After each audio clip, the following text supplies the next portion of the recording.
nothing more cool than being hugged by someone you like. But if someone tries to touch you in a place or in a way that makes you feel uncomfortable, that's no good. In fact, Sonic, you're right. That is no good. The year is 2040, and currently there is a gang war happening in the Sonic community that is on a planetary, destructive level. Now, a couple years back, this war started to sprout in 2025 after the events of 2024, which was the year of Shadow the Hedgehog. With the success of Sonic the Hedgehog 3 and Sonic Generations X Shadow, half the community felt like Silver the Hedgehog should get a game, or let alone some form of important role in any Sega project, considering Sega likes to keep him in a box at the bottom of the ocean where they feed him one loaf of bread a month. The Silver the Hedgehog fans congratulated and politely asked for the support on their journey to Sega headquarters from the Sonic and Shadow fans. Maybe, just maybe, if Sega sees the dedication for the character, they might just give an ounce of respect for Silver the Hedgehog. The Sonic fans liked the idea and wanted to help, while the Shadow the Hedgehog fans looked at them with the straightest face and told them to shut the f up. And this outburst started the Sega Civil War. There are 4 groups of Sonic fans that are involved in this war. You have the white tees, which represented the frustration of the Silver the Hedgehog fans. The black tees, that are the Shadow the Hedgehog fans, they believe no other character is as important as Shadow. Then there's the blue tees, who wants to defuse the situation. Then there's the yellow tees, and yes, self-explanatory, they represent the other side of the Sonic community.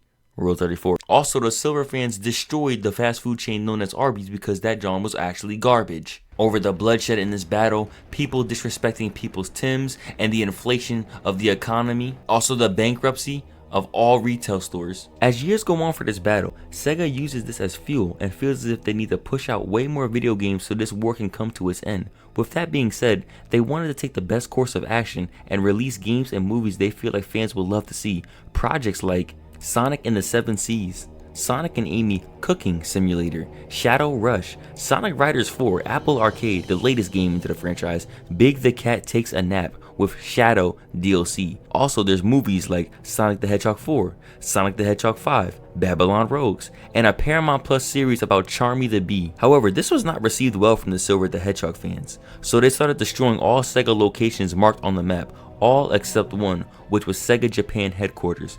One Silver the Hedgehog fan contacted the headquarters and said, hello, please stop this. What do you want? Finally, took long enough. We want content. We want merchandise. We want more Silver the Hedgehog. Listen, buddy. How about we? No, you listen, buddy. How do you make a Silver Hedgehog that has an amazing game design with the power of telekinesis and so much potential to be one of the greatest characters ever, only playable in side party games?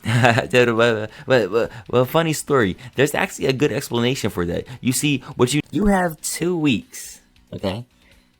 You have 2 weeks to give us something good, or this planet is done for. 2 weeks of non-stop hard work from Sega went by.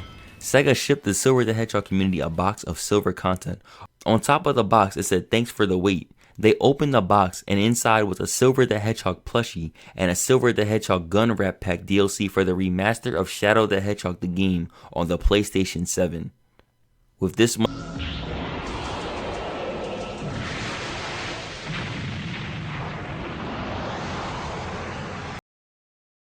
I was losing sleep thinking about like Sonic the Hedgehog 3, just sitting there thinking about the movie. Then I started thinking about like what's gonna happen after it. Like imagine they did something with the Babylon Rogues. Like that'd be pretty cool because you know the first 2 games was good. But then I thought about Sonic Free Riders and I was like, damn, this game kind of sucks. Like that kind of sucks a lot actually. Game had me sitting there thinking about my life and questioning my morality when I first started playing it. You know, making that game on the Xbox was one of the weirdest things that has ever created. Probably one of the worst decisions mankind has ever created. You know, right after making Raisin Bran and Corn Flakes for whatever reason and mac and cheese. I never understood what was the thought process behind that. I don't know why Sega did that, especially as a Sonic game. You know, exclusively on the Xbox. Probably one of the worst moves ever created by far. That is not ball hog at all. The game is supposed to be like stylish and doing front flips and stuff like that on the board and have good controls and just make you feel tough when you're playing that game. Had me sitting there questioning myself. They're doing front flips and back flips and, you know, turning around and stuff like that. I'm sitting there trying to pretend was I athletic enough to do this stuff. Like, mind you, I'm a little kid too trying to do this. Imagine how frustrated I was.